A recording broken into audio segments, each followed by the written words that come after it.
विद्यार्थी मित्रों धोरण 8 सामाजिक विज्ञान આપણે કાલે જ્વાળામુખી વિશે આપણે શરૂઆત કરી હતી કે જ્વાળામુખી થવા પાછળના કુલ 4 કારણો હતા, જેમાં પૃથ્વીના પેટાળનું તાપમાન, પ્રવાહી મેગ્માની ઉત્પત્તિ, વાયુ અને વરાળનો ઉદ્ભવ અને મેગ્માનું ભૂસપાટી તરફનું વહન. આ 4ના કારણે જ્વાળામુખી ફાટે છે. આપણે જોઈ ગયા કે મેગ્માની નીચે રહેલા જે વાયુ છે મેગ્માને ઉપર ધકેલે છે, જ્યારે ભૂસપાટીની પડેલી તિરાડોમાં પાણી પ્રવેશ કરે છે અને પાણીની વરાળ બની જાય છે. અને આ વરાળ પણ ધ્યાન આપજો, આ વરાળને પૂરતો જથ્થો ન મળવાને કારણે એ પણ વ્યક્તિ બહાર આવવાનો પ્રયત્ન કરે છે અને આ પ્રયત્નમાં એ પોતાની સાથે પ્રવાહી મેગ્માને પણ જોરથી ઉપરની તરફ ખેંચી આવે અને ત્યારબાદ ભૂસપાટી ઉપર આવતા જ મેગ્મામાં રહેલા વાયુઓ દબાણયુક્ત બનતા મોટો વિસ્ફોટ થાય છે અને જેમાંથી લાવા, વિવિધ કદ આકારના ખડકના ટુકડા, રાખ વગેરે ઊંચા ઉછળે છે. તો આ રીતે જ્વાળામુખી થતો હોય છે. હવે આજે આપણે જોવાનું છે કે જ્વાળામુખીના કેટલાક ફાયદાઓ, એટલે કે જ્વાળામુખી વિસ્ફોટથી લાભદાયી અસર, એટલે કે જ્વાળામુખીના કેટલાક ફાયદાઓ થતાં આપણને જોવા મળી રહ્યા છે અને એ ફાયદાઓ વિશે આપણે શું કરવાનું છે, અભ્યાસ કરવાનો છે. તો એના વિશે આપણે જોઈએ. તો આપણે એની લાભદાયી અસરો જોઈએ. તો લાવા પથરાતા જમીન ફળદ્રુપતા વધે છે. તો આપણે જોઈ ગયા કે જ્વાળામુખી ફાટે ત્યારે જમીનના પેટાળમાંથી લાવા આવે અને આ લાવા જમીન ઉપર પથરાઈ જાય ત્યારે એ જમીન કેવી બને છે, ફળદ્રુપતાવાળી. અને ફળદ્રુપતાવાળી જમીન હોય તો ત્યાં આગળ ખેતી કેવી થાય છે, વધારે થાય છે. આપણે જોઈએ તો આવી જાવા અને સુમાત્રાની લાવામાંથી બનેલી જમીનો ખૂબ જ ફળદ્રુપ હોવાથી સારી ખેતી થાય છે. તો આવી જાવા અને સુમાત્રાની જે લાવામાંથી બનેલી જે જમીન છે, ધ્યાન આપજો, લાવામાંથી બનેલી જમીનને આપણે જાવા અને સુમાત્રાની જમીન કહીએ છીએ. તો આવી જાવા અને સુમાત્રાની લાવામાંથી બનેલી જે જમીન છે એ ખૂબ જ ફળદ્રુપતા હોય છે અને સારી ફળદ્રુપતા હોવાના કારણે ત્યાં આગળ ખેતી પણ સારી થાય છે, મબલક પ્રકારનો પાક લઈ શકાય છે અને કોઈ પણ પાક સારી રીતે ઉગી શકે છે. આગળ, જ્વાળામુખીના ઢોળાવો ઉપરની પોટાશયુક્ત માટીમાં ખેતી કરી ખેડૂતો મબલક પાક મેળવે છે. એ સિવાય જે જ્વાળામુખીના ઢોળાવો આપણે જોઈ ગયા કે જ્યારે જમીન ઉપર જ્યારે લાવા ખડકોના ટુકડા પથરાય છે ત્યારે એક શંકુ આકારનું ઢગ થાય છે, એટલે એક નાનું પર્વત આકાર બને છે અને એની જે ઢોળાવાળી જે જમીન હોય છે એ ઢોળાવાળી જમીન ઉપર લાવા પથરાઈ ગયેલો હોય છે અને જેના કારણે આવી પોટાશયુક્ત માટીમાં ખેતી કરી ખેડૂતો મબલક પાક પણ મેળવી શકે છે. કારણ કે ઘણી જગ્યાએ આપણે જોઈ ગયા કે જ્વાળામુખીનું શંકુ આકારનો ઢગ થઈ જાય છે અને આવા પ્રકારની જે ઢોળાવાળી જે જમીન જે છે એ પોટાશયુક્ત હોય છે. પોટાશયુક્ત એટલે કે પોટાશવાળી જમીન હોય છે અને જેના કારણે ત્યાં આગળ સારી ખેતી પણ થાય છે અને ખેડૂતો ત્યાં આગળ મબલક પાક ઉગાડી શકે છે. આગળ, જ્વાળામુખી વિસ્તારના ગરમ પાણીના ઝરામાં જંતુનાશક દ્રવ્ય હોવાથી ચામડીના દર્દીઓ માટે તે આશીર્વાદરૂપ બને છે. જો વિદ્યાર્થી મિત્રો આ મસ્ત એક ખાલી જગ્યામાં અને એ ગુણમાં પ્રશ્ન યાદ રાખવા જેવો છે. તો જે જગ્યાએ જ્વાળામુખીનું વિસ્ફોટન થયું હોય, એટલે કે જ્વાળામુખીનો વિસ્ફોટ થયો હોય ત્યાં આગળ ગરમ પાણીના ઝરા નીકળે છે, એટલે કે જમીનના પેટાળમાંથી ગરમ પાણીના ઝરા આવે છે અને આ ઝરા જંતુનાશક દ્રવ્ય હોવાથી, એટલે કે ગરમ પાણીના ઝરામાં જંતુનાશક દ્રવ્ય હોવાથી ચામડીના દર્દીઓ માટે એ આશીર્વાદરૂપ બને છે.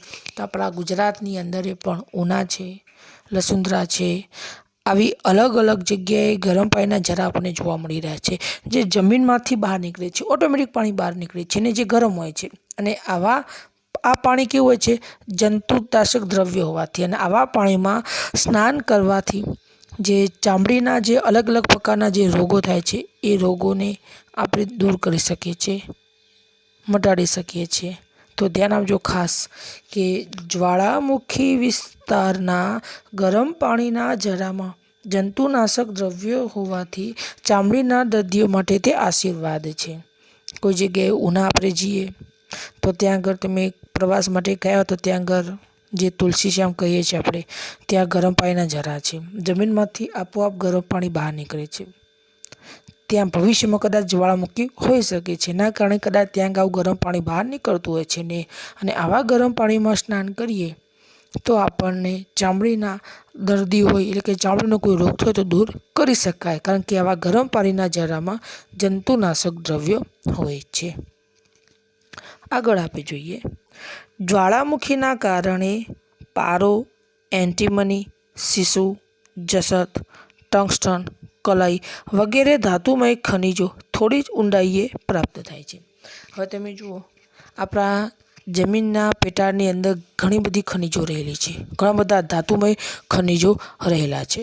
પણ જે જગ્યાએ જ્વાળામુખી ફાટ્યો હોય, એટલે કે જ્વાળામુખીનું પ્રષ્ઠોપન થયું હોય, એવી જગ્યાએ આપણને એન્ટીમની, શીશુ, જસત, ટંગસ્ટન, કલાઈ વગેરે જે ધાતુમય ખનિજો છે આપણને થોડી જ ઊંડાઈએ પ્રાપ્ત થાય છે. આમ તો આપણે આવા પ્રકારના ખનિજો મેળવવા હોય તો જમીનનું ખૂબ ઊંડે સુધી ખોદકામ કરવું પડે, અને ખોદકામ કરીએ ત્યારે આપણને આવા પ્રકારના ધાતુમય ખનિજો આપણને પ્રાપ્ત થાય છે.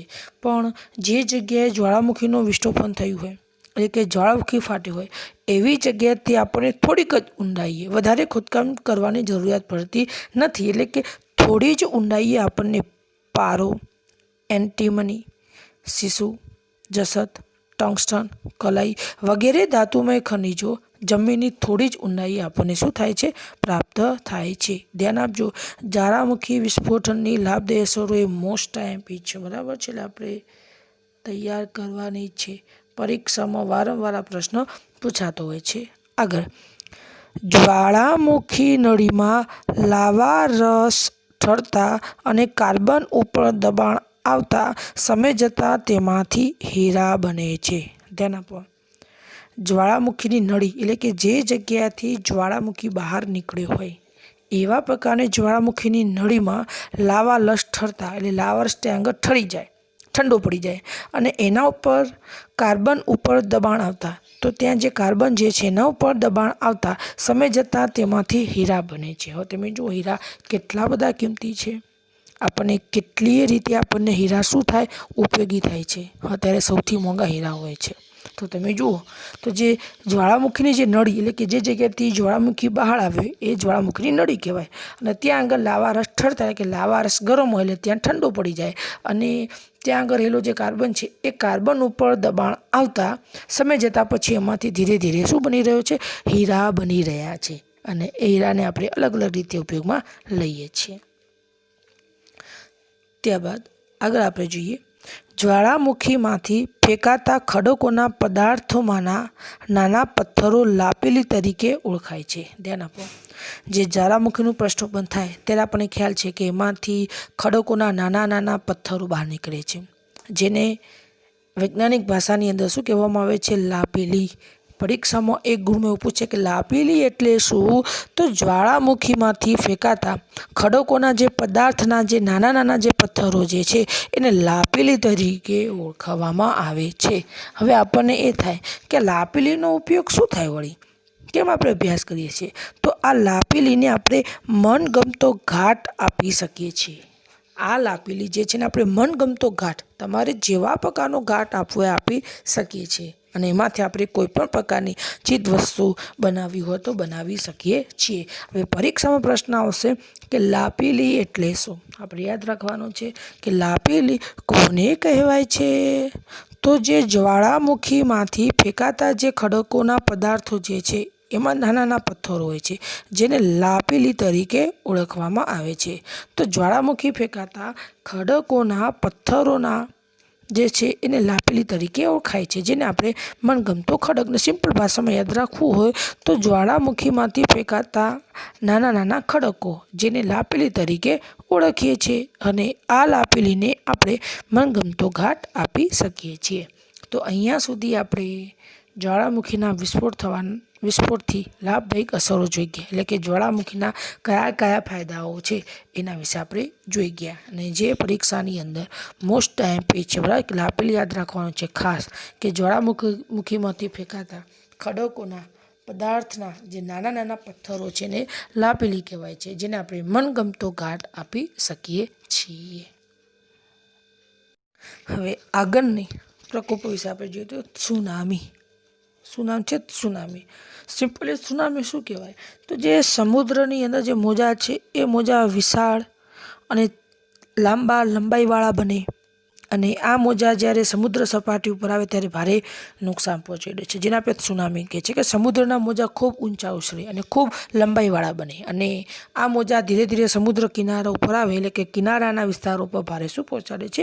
નુકસાન પહોંચાડે છે જ્યારે સુનામી આવે ત્યારે. પણ સુનામી કેમ આવે, કોને સુનામી કહે છે એના વિશે આપણે જોઈએ તો સમુદ્રના તળિયે જ્વાળામુખી કે ભૂકંપ થવાથી સમુદ્રની સપાટી પર ખૂબ જ શક્તિશાળી વિનાશક મોજા ઉત્પન્ન થાય છે, અને આ મોજાને સુનામી કહે છે. જો વિદ્યાર્થી મિત્રો, સમુદ્રના તળિયે એટલે કે સમુદ્રના નીચે જ્યારે જ્વાળામુખી ફાટે અથવા તો ભૂકંપ આવે ત્યારે સમુદ્રની સપાટી પર ખૂબ જ શક્તિશાળી વિનાશક મોજા ઉદ્ભવ પામે છે, અને આ મોજાને આપણે શું કહે છે? સુનામી.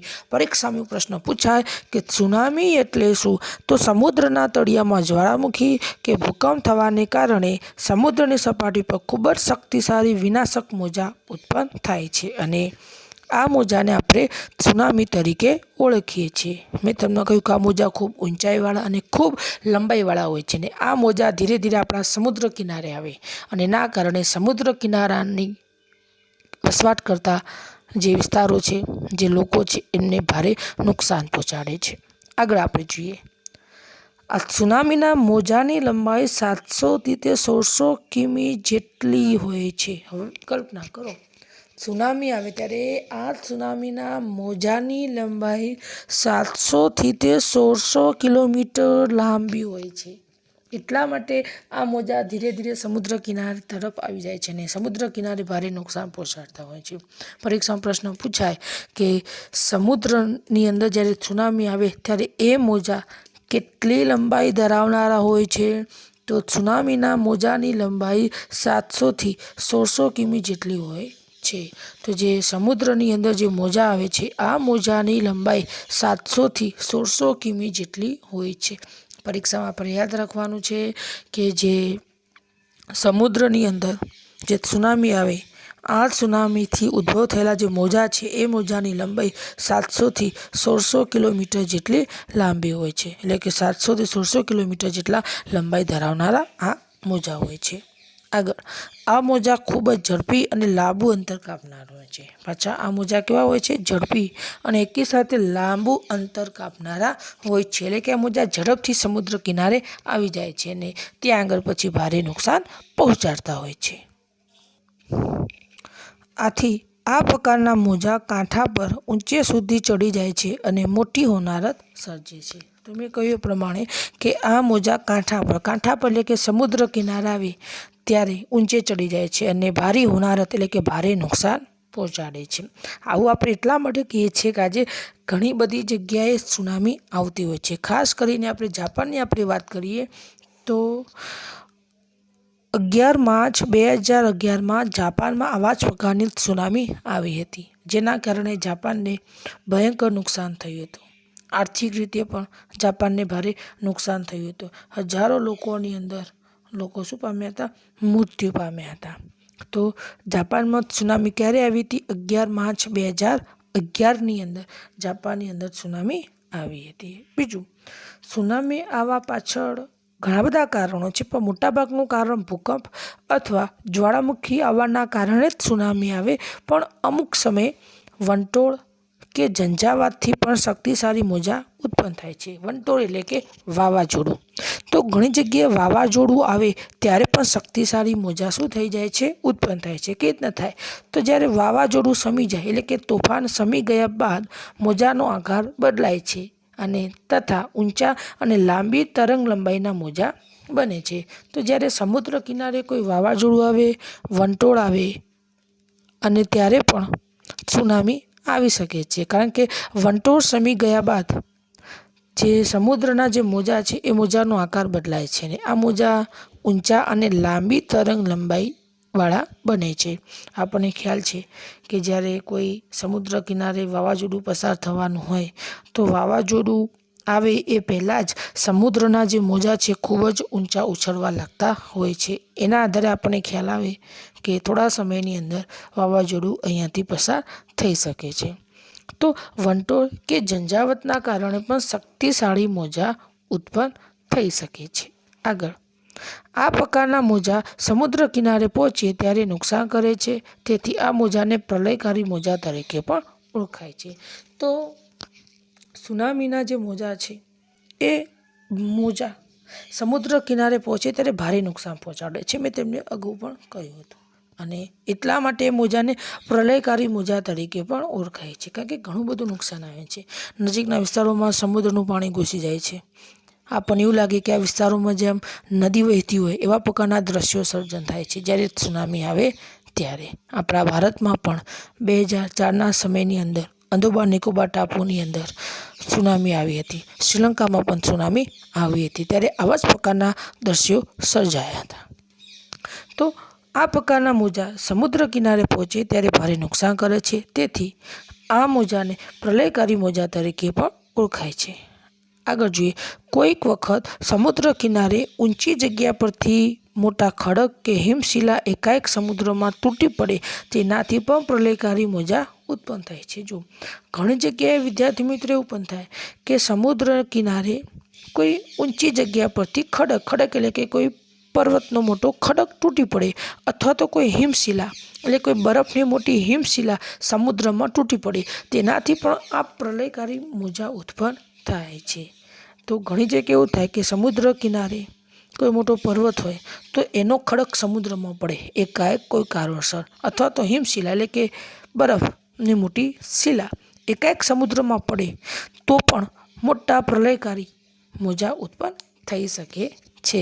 તો ધ્યાન આપજો, સમુદ્રમાં કોઈ હિમશિલા અથવા તો કોઈ ખડક ઊંચેથી સમુદ્રમાં પડ્યો હોય તો પણ પ્રલયકારી મોજા ઉદ્ભવ થાય છે। તો આ તો આપણું સુનામી।